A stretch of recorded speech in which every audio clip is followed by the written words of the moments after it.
Okay, is everyone okay with this being recorded? Yep. Okay, Yeah. I'll share my screen again. Cool. Okay, so this is the agenda I proposed to go through, and as I said, we've got some PMO professionals already on the call, so um, just bear with me. Please put things into the chat and then we can have a conversation as well at the same time. So I want to go through what is a PMO, the various types of PMO as a career, how you go about setting up a PMO, and then talk about PMO training and PMO coaching for those that are interested. Okay, so a little bit about me. As I said, I've got over 30 years experience within the PMO space.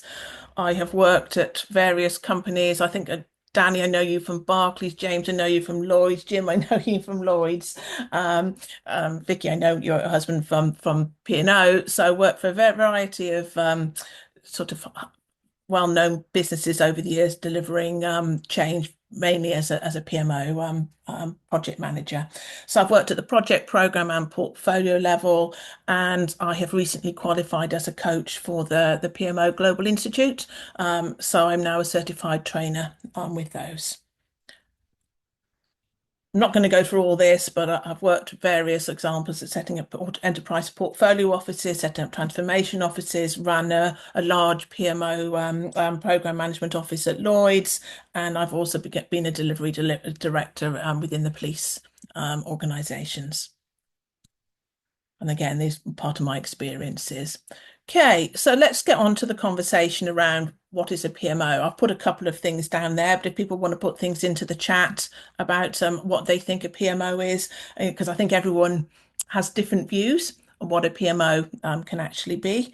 I can't see the chat at the moment, so apologies. I've seen, there it is. Okay. Okay.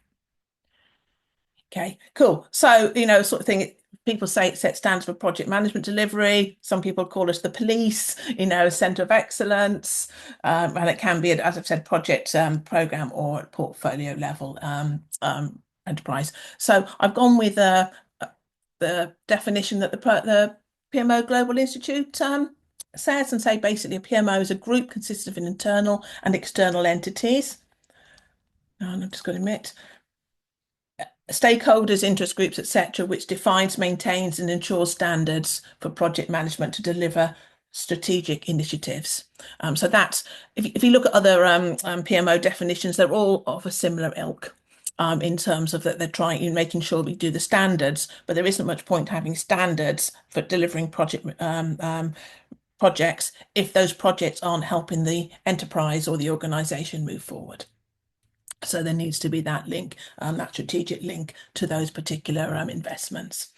However, Gartner has said that up to 72% of PMOs are being called into question, and a lot of PMOs fail. And I'd like to sort of open up that conversation to people and to understand. Do you why do PMOs fail, and why are that such a high percentage of people of PMOs not being called into question? Be interested in your thoughts there. So please put your hand up or put something in the chat. Roadblock remover, yeah, yeah. Danny. Um, this one is a subject that's quite close to my heart, Sean, and probably one of the motivators why I'm here. Because Mm, whilst I don't work within the PMO function within my company, which is sort of a software provider mhm, for to mainly the financial industry, but I find the effectiveness of the project managers and the PMO function I work with um, gets called into question by myself on a daily basis. So and it's one of those things where when you sort of had this, it was sort of going. It'd be good to get Sean's insights on that because for me, I feel like the way that the PMO works is that I'm pulling sort of the project managers along with me because I've become an SME in my area and also have sometimes jumped on calls where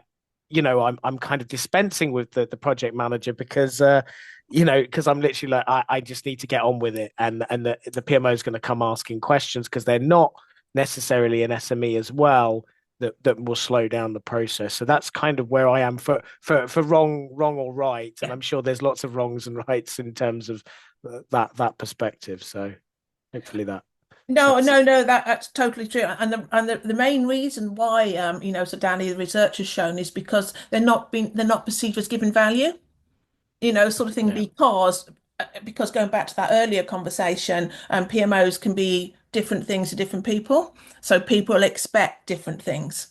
yeah, Um, and different organizations will have different PMO setups, sort of thing, rightly or wrongly, working with the organization or sometimes working against the organization because of the way it's been set up. So for me, it's any PMO has got to show that it can deliver value.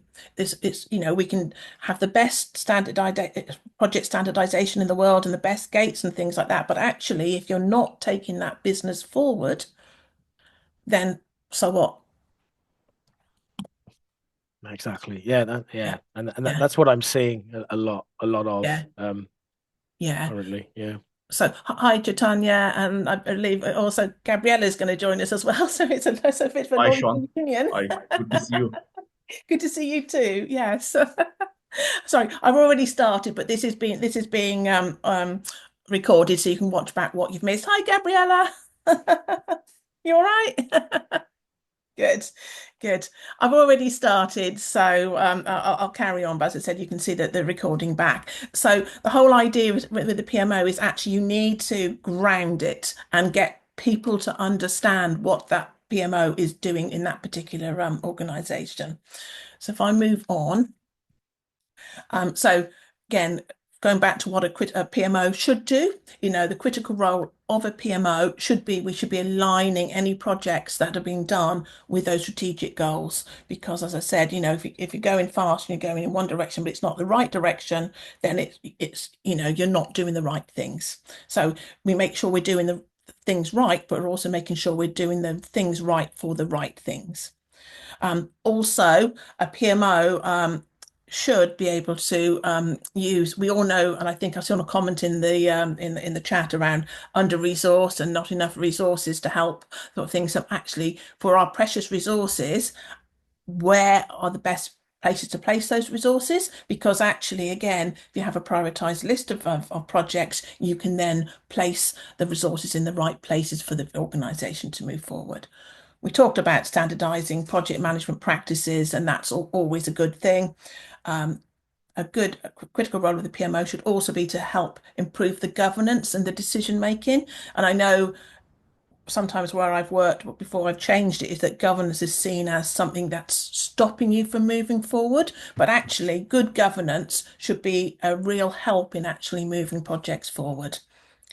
We should also then facilitate any knowledge sharing, sort of thing. And good PMOs will have a centre of excellence. Hang on one moment. I've just got my cat who's just woken up and just wants to be let out. Excuse me, sorry. Go on, out you go. Yeah, right. Apologies for that. Otherwise, he would have just made a lot of noise.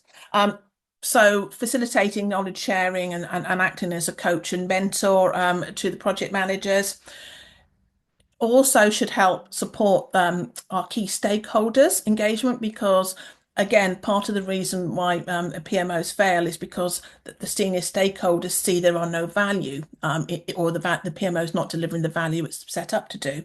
So making sure that you're keeping those key stakeholders abreast of changes of statuses of things that might change within that portfolio of work is key. And again, coming back to value and delivery of that value is also a critical role of the PMO.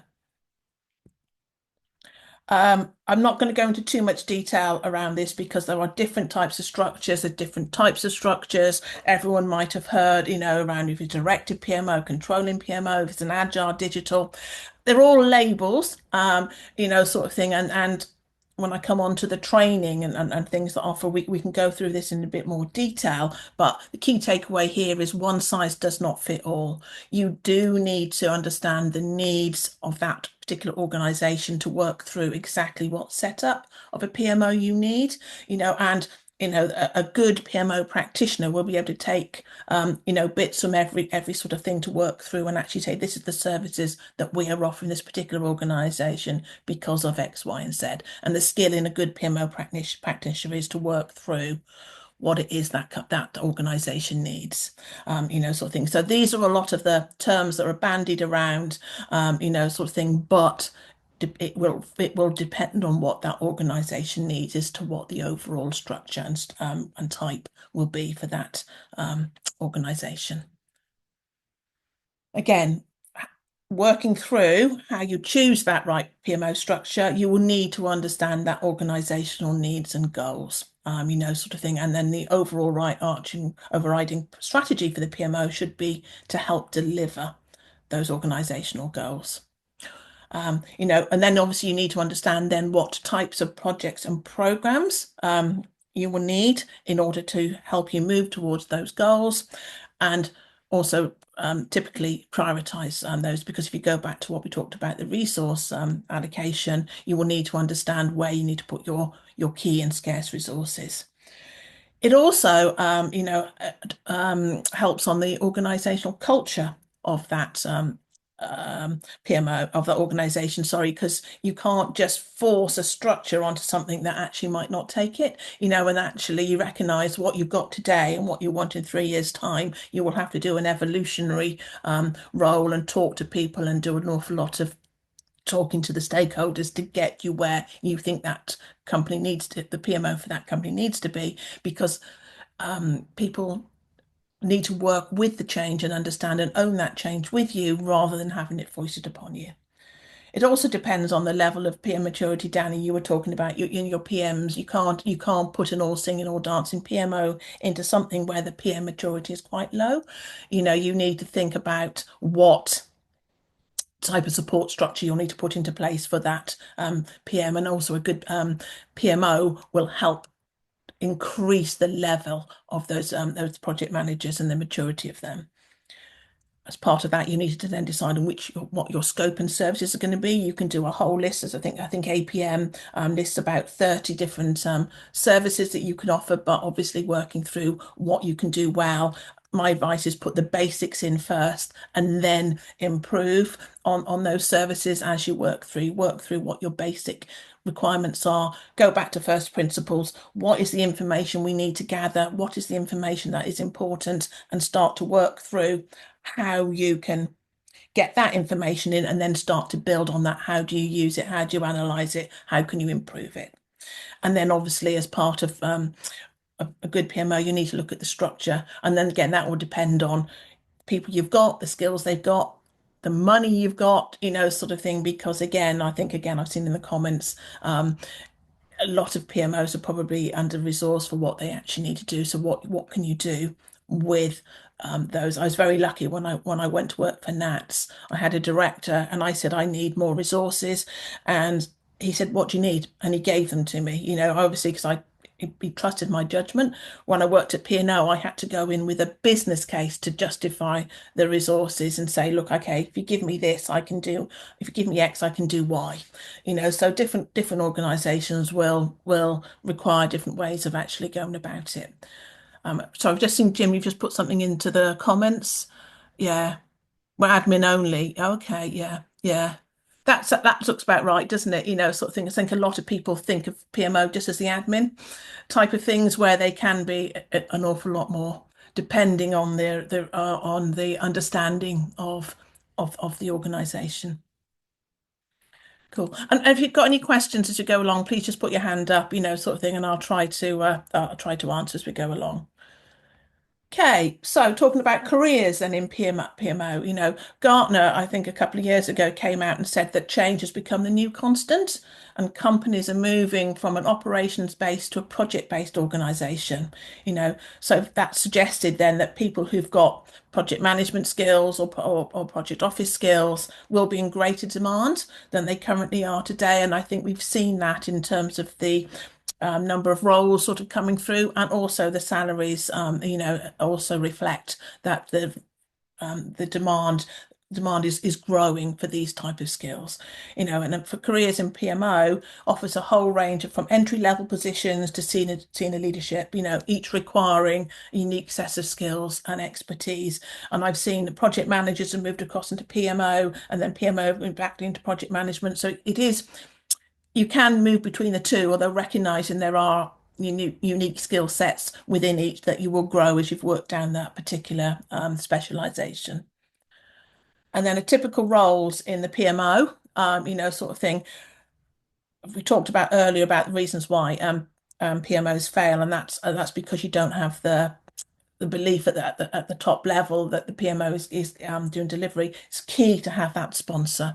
You really need to get a sponsor in the business who can then fight your battles for you or help you fight those battles against other people, especially if you have a prioritized portfolio and somebody's pet project is not included in that list or whatever, and starts to make a noise at the top level. So, it is key to the success of any PMO that you get that PMO sponsor in place.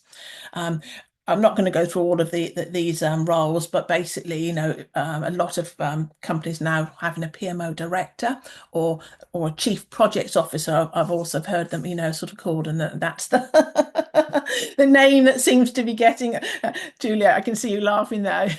It seems to becoming a bit more frequent, all these chiefs sitting at the top now, sort of thing. But you need somebody who can look across and see the the whole sort of portfolio and then how that portfolio of work is going to take that business forward. Sort of thing. And then we done there, depending on the size and the structure and the what you actually need from that. You can have PMO manager or managers who will then lead maybe a program level PMO, or will actually manage resources within a centralized PMO. And again, you can have centralized PMOs and you can have decentralized ones. Again, depending on the structure, you can have something in the middle, and then depending on the work, each I've worked in places where we've had a business unit PMO, and then other people where we've had a program of work that goes across everything. We've put a PMO manager in to manage that particular program of work and work as a partner, delivery partner, alongside the program manager. PMO analysts, for where you've got a lot, especially now with data and the digital work coming through, taking all this data and actually trying to make sense of it, because I think we're living sometimes where it's an overload of data, and actually it's trying to then find the wood from the trees, sort of thing, and actually what are the nuggets of information that we need to take, analyze, and then display up to the exec as to the overall health and status of that portfolio of work. And then I've also worked where we've had coordinators who work alongside them, PMO managers and the project managers, to help them deliver what they need to do at that lower level. And then also centre of excellences where you can have trainers and coaches working alongside to help improve the ability and the capability of the project management professions. So again, these are just typical ones. If we go into more of the training, we can go through into a bit more detail about what each of these roles can do. So to set up a PMO, I've said we mentioned before, it's a strategic initiative that requires the careful planning, alignment with the goals, and engagement from stakeholders across the organisation. I'm going to come on to a framework that I use, sort of thing, but there needs to be a PMO framework into place. And what I mean by that is actually this is your step by step way of actually setting up a PMO. You need to understand what your business objectives are. You need to understand, get secure the executive support. You need to define what your PMO structure is going to look like, and that will depend then on the way that the business is structured. And do you go, right, we're going to assign one to each business unit, or actually we're going to do it per work stream? There are various ways of doing things. You need to define your PMO services. Are you going to be offer insurance? Are you going to offer, risk management? Are you going to do reporting? Sort of thing. All these things can help work through what your services are. Bear with me one moment. I'm just admitting. Okay, have I done that? There you go. And then also from a PMO perspective, you need to understand what your KPIs are because actually, if you're going to, but just like you do with the project or a program, you're going to deliver a certain, goal in mind. You need to work out what your baseline is, and actually then define how you're going to move from your current baseline to where you want to be. And you do that through defining and measuring your KPIs as you go forward. Okay, hang on. Right. Okay, so as I mentioned at the beginning, I'm an accredited trainer now with the um, PMO Global Institute, and they have a particular framework that they use to help set up and run PMOs, sort of thing. And then if you think about it, it's very similar to if you want to set up a project or a program. You need to understand what you're trying to do. You need to come up with a strategy of how you're going to get there. You need to come up with a roadmap, And when I've set up PMOs in the past, and I don't know if people on here have other ways of doing, I've always tried to don't do it as a project. Okay, we will do X, we will do the foundation layer first. Okay, so where are we at this moment in time with the PMO? Where do we want to be? What is the roadmap we want to get there? Do a health check on our current abilities to see where our gaps are. Right, what do we need to put into place? If we want to do a mission statement, a vision statement, we do the charter. All of these might seem like there's a lot of work up front, but actually without them, these are your anchor points.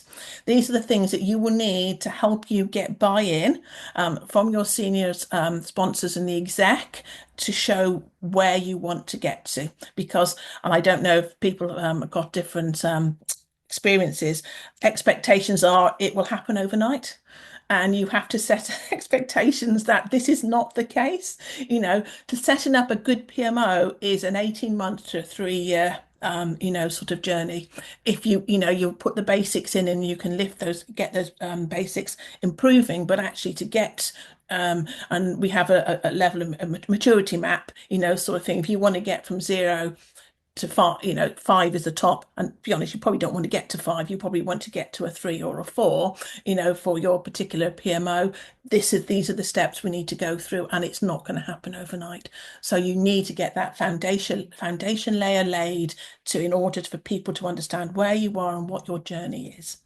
And then you will need to understand, okay, what team structures do I need to put in place? How do I manage those team of individuals? What are the skill sets they need? What have I got now? Where do I want them to be? How am I going to train them up?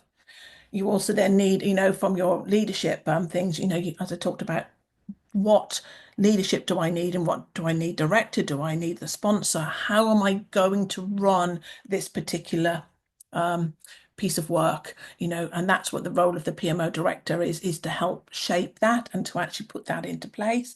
And then you also need your what I call your supporting layers of what technology you're going to use, sort of thing. I think everyone talks about PPM tools for project and program management tools as the savior, but they're not. They're useful to have, but a PPM tool is only as good as the information you put into it. Sort of thing, because it's like with everything else, if you put rubbish in, you get rubbish out. So it's good to have a piece of software that you can use and start to dig the information from, but you've got to ensure the information going into that is as good as it can possibly be. What frameworks are we going to use? What templates are we going to use? All of that also needs to be thought about.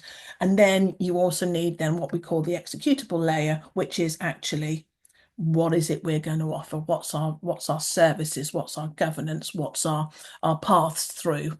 Sort of thing. How you're going to manage risk? How you're going to manage budgets? All that needs to sit in the center and what we call the executable layer. When I come on to what the training for this can be done, the CB PMO training takes you through all this and takes you through every step of the way what you need to do at each stage. Does that make sense? Okay, so as I said, I mentioned I'm just set up my own company and I can offer some PMO training to you. I can offer the PMO Global Institute certified training courses. At the moment, they are the only institute that's offering certified PMO courses. There's a lot of project management courses, so you can do PMP, PMI, APM, do an awful lot of project management courses, but there aren't that many PMO certified courses. So I'll come on to what the Global Institute offer in a minute, but they do a foundation and a practitioner course, effectively. However, my company, I'm not there yet, was also starting to look to do some online courses, for PMs and for PMO professionals. And it's what I call Project Management 101.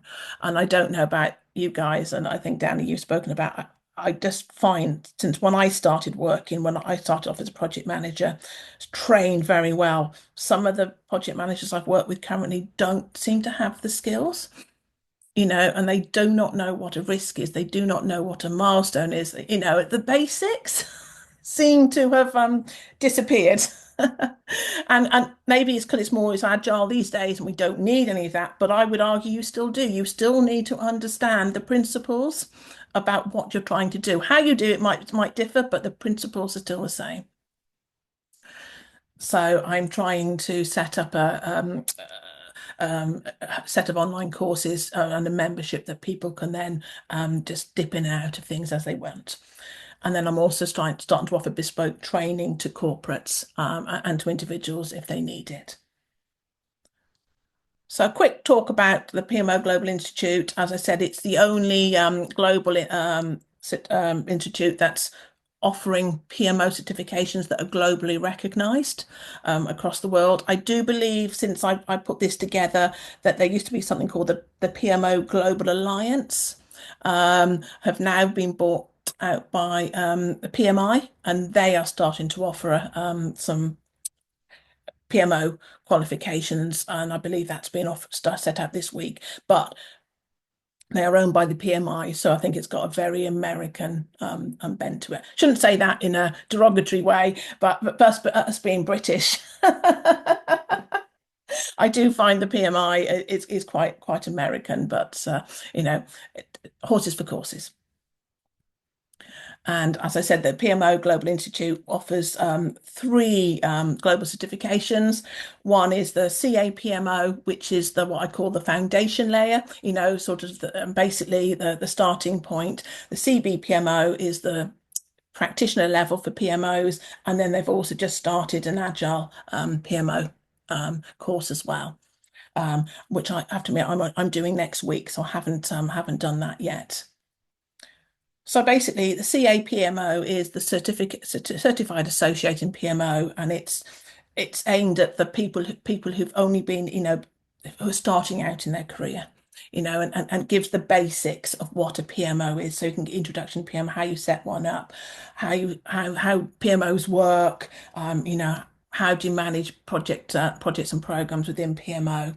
So it's an 8-hour course, sort of thing, just giving you the basics introduction. I think the level of people on this call today is probably not appropriate for anyone who's been in the industry for a while, because this is just for people who are just starting out and actually want an understanding what a PMO does.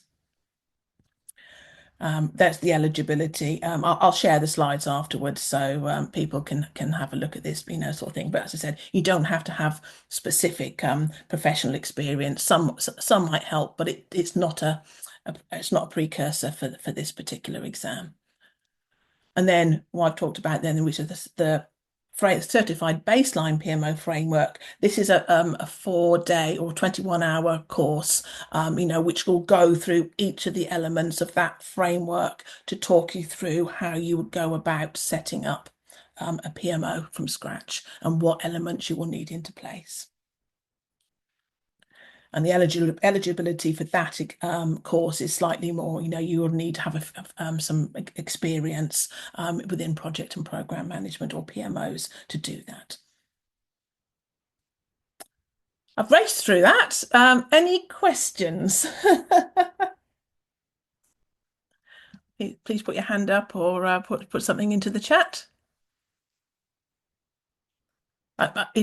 I'm not sure there's I think for the people on the course, the people on the call, I've seen that you've all probably got as much experience as me, but is there anything there hopefully that might got you thinking? I can't see where I can put my hand up. You Oh, know how you okay. used to get that little icon, so I'm gonna physically do Yeah. it. Yes, okay. Go on, Um, James. I really loved your presentation, by the way. Oh, thank you. I was intrigued about the different types of PMO Hmm. Yeah. that you mentioned. Um, are some more effective than others? I guess you can't standardize them, but um, yeah, I don't know It what my question is really. I'm just saying I was quite intrigued about the different yeah, it depends types on of the PMO setups. yeah, it depends on the organization, James, and sort of the culture within it. For me, coming from the PMO director perspective, I like to have the directive one because I got the full control, sort of thing. But it doesn't always work, especially when you've got project managers sit in business units and things like that. You can't have a final say on what they do and how they do it, or they sit within a delivery function. But you can put a controlling layer around it, to say actually you will deliver to these standards and we will expect you to do X, Y, and Z before you go through the next gate and things like that. So you can put things around it. It depends on the company and the maturity of the Mm, company. Because I have also worked where it's just more that admin type thing because, and advice and guidance, yeah, you and know. I think as you know, having worked in quite a few different Yeah, project roles, there's such a big difference yeah, between having a capable PMO and then yeah, a PMO that is just admin yeah, in terms of value that they can deliver. If you've got a cracking PMO, that they're pretty much running the show a lot of the time and keeping the yeah, project managers in check, and that's so valuable. And yeah. unfortunately, so many organisations don't actually have that because they don't want to invest the money in And it a lot of that's the where your time. business case has to come in, and that's Yeah, where you have to show the value. yeah, And sometimes it can be an awful lot of work up front to do that mm, because you've got to act, as if and act as if this is another piece of work, the project we're going to do, and do that. What's the word I'm looking for? Right, we are going to prove our worth. yeah. Because some Justify of, it. because some of that value talked about, like with that, if you get a good PMO, they're worth their weight in gold. How do you quantify that? Yeah. So you need to then start, right, this is our current baseline. This is where we currently are. By doing X, Y, and Z, we can move to this baseline. Yeah, But a lot of people, and again, be willing to oh, Vicky, yes, I will do. I've got it on the next slide. Sorry, yeah. Um, Bear with me. I will come back to you, to James. But a lot of people who run PMOs or who are, in that position have never done it. This is what amazes me, sort of thing. When I was at SSE, I worked for a change director who'd never done change. They'd been, brought in from, on the fast track and stuff like that, and just did not understand and just thought it was this simple thing to do. And actually, the complexities and the nuances that need to be done in order to get it right for that particular business.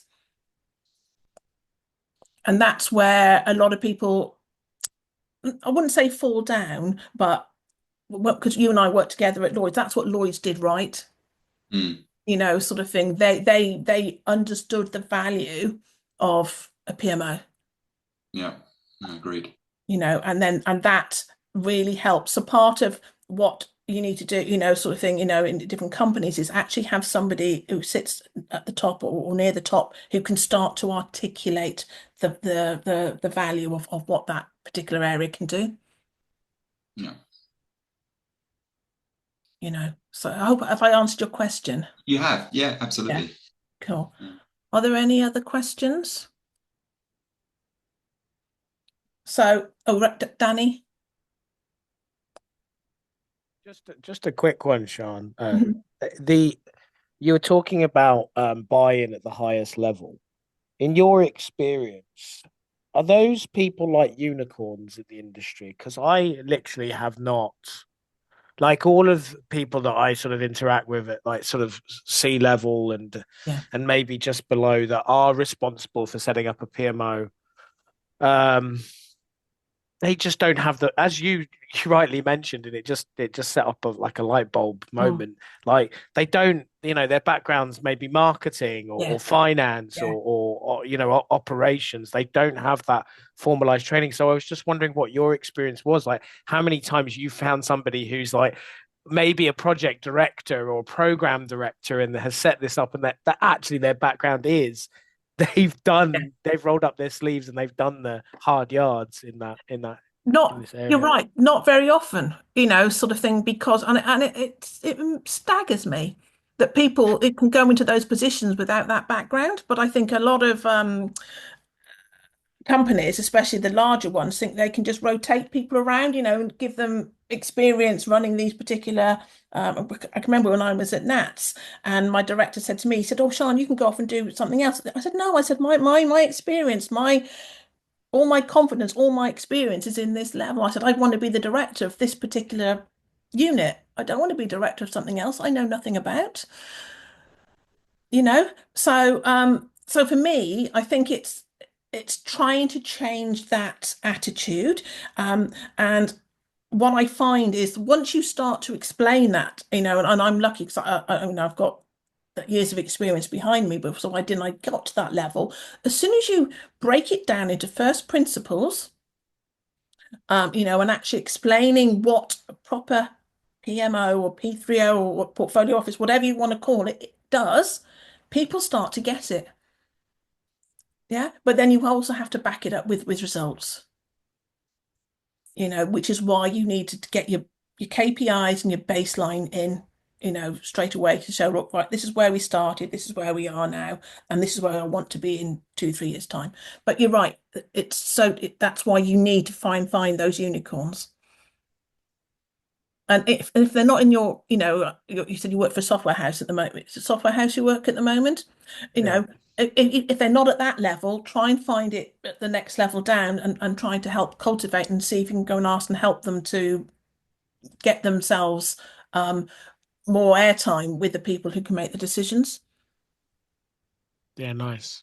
Yeah, thank Yeah. you. That's a Or really good or insight. think about, actually, guys, I've got an idea. This is, if we do X, Y, and Z, I think the value can increase by A, B, and C, and just start having those conversations. Absolutely. Yeah, Yeah. appreciate that. No, sort of thing. I think it's an underrated skill set. Apart from the people who work, I think we worked at Barclays, wasn't it? Sort of thing where I think again, I think the banks were sort of in the forefront of actually recognizing that where PMOs do sit and the value they bring.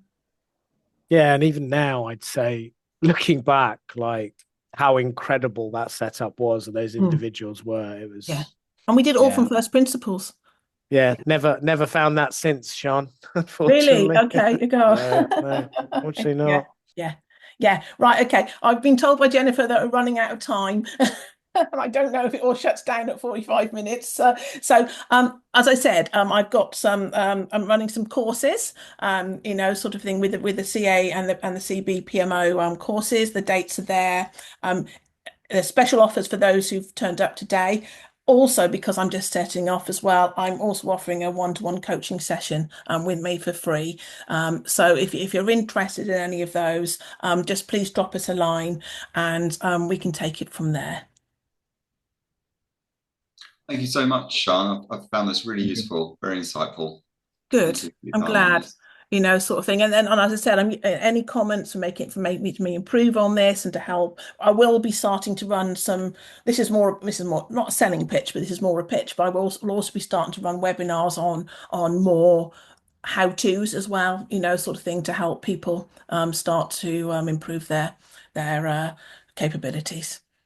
Sean, this is really good. Actually, the reason I'm saying this is because in the services company, the startups and all, what is happening is they're looking for this continuous delivery type of Mm, thing where yeah, the tech teams deciding themselves what they should release, what they should not actually, and there is a conflict between the product and the tech teams, yeah, and uh, and so in in my view, there has to be a office which will, like a PMO, which we rightly said, which will resolve those conflict, measure the KPIs, and put a tab on the over enthusiastic tech teams. That's very diplomatic, Tanya. But yes, sort of thing. It's getting that balance, isn't it? It's that getting that balance right. Because what you don't want to do as a PMO, you don't want to stop innovation and development, but you need to do it you need to harness it in the right way. Cool. Okay. It's so nice to see some old faces. Please put some, we'll try and catch up and say hello to everybody. I haven't said hello to everybody already, but I hope people have found that interesting. Please drop me a line and say, actually, and if you didn't, please let me know and I can try to change and to improve, sort of thing. But thank you so much for your time and any comments gratefully received. And I look forward to catching up with you.